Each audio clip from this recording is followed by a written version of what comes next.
Assalamualaikum, apa kabar guys? Semoga kita sehat-sehat selalu ya, amin. Bukti terbaru orang RI makan tabungan, gaji habis bayar utang. Jakarta, CNBC Indonesia. Fenomena masyarakat Indonesia menggunakan tabungannya untuk memenuhi kehidupan sehari-hari masih berlanjut hingga akhir tahun 2023. Survei Konsumen Bank Indonesia terbaru menunjukkan fenomena yang dikenal dengan istilah makan tabungan ini masih terjadi hingga bulan November tahun 2023. Survei tersebut menunjukkan proporsi pendapatan konsumen yang disimpan atau saving to income rasio masyarakat Indonesia merosot dari 15,7% pada Oktober menjadi 15,4% pada November.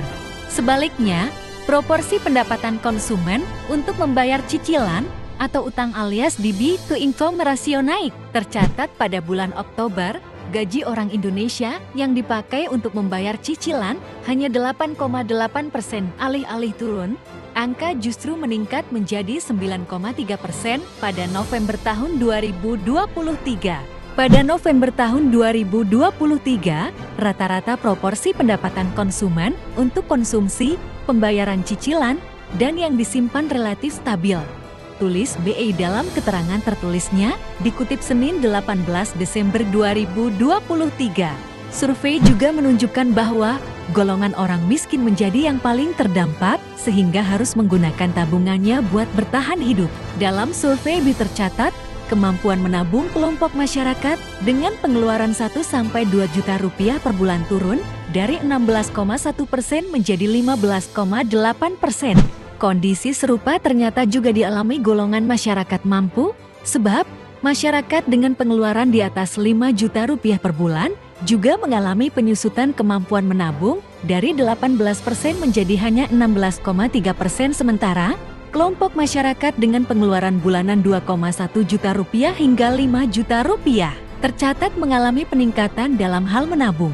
Meski fenomena makan tabungan ini tetap terjadi, namun sebenarnya juga mencatat bahwa proporsi pendapatan konsumen untuk konsumsi atau average propensity to consume ratio mengalami penurunan dari 75,6% pada Oktober menjadi 75,3% pada November.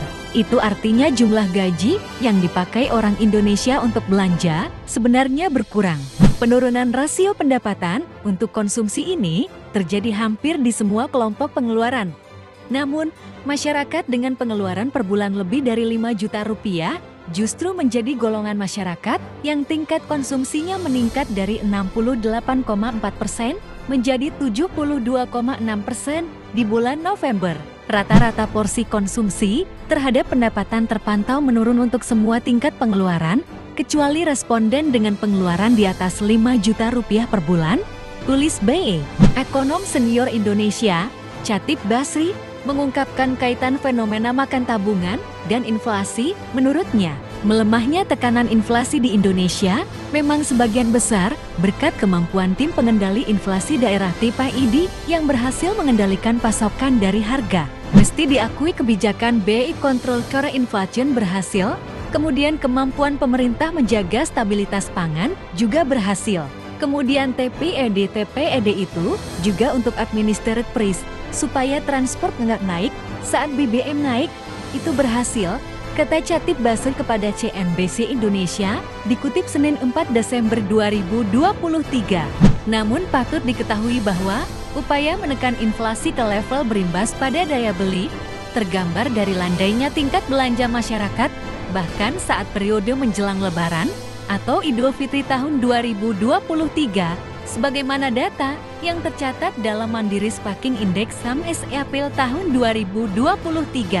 Indeks nilai belanja masyarakat pada awal April tercatat 136,4, sementara frekuensi orang berbelanja sebesar 160,5.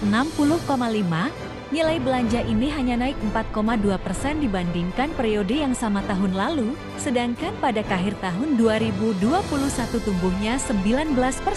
Padahal mobilitas masyarakat sudah jauh lebih longgar ketimbang saat pandemi. Jadi kita harus fair juga, BI berhasil, dari situ pemerintah tangani inflasi berhasil, tapi kita akan berhadapan dengan purchasing power mulai melemah terutama di kuartal 2, 3, dan 4. Makanya saya bilang bro, kita akan slow down. Kita nggak mungkin setinggi 5% lagi. Tegas Catit Basri. Oke guys, semoga bermanfaat. Selamat beraktivitas, tetap semangat, dan selalu bersyukur. Semoga kita sehat-sehat selalu ya. Amin. Assalamualaikum bebe.